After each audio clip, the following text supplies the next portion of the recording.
यसलाई पा गरिदेऊ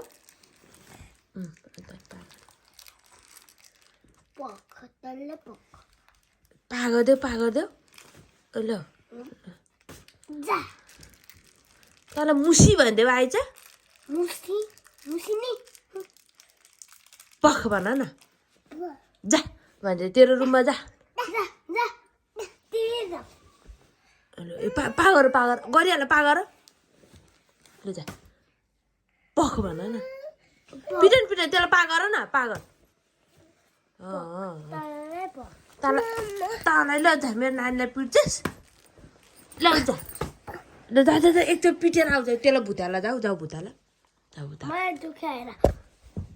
हेर्न त भा त बहिनी कता जाऊ गएर पिटा जाऊ त त्यसलाई जाऊ पिटे नपिटे बहिनी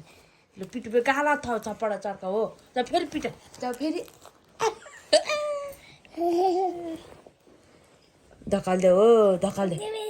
हेर्न बहिनीलाई त्यस्तो जबरजस्ती गर्छ कि त हजुर कसले बाबालाई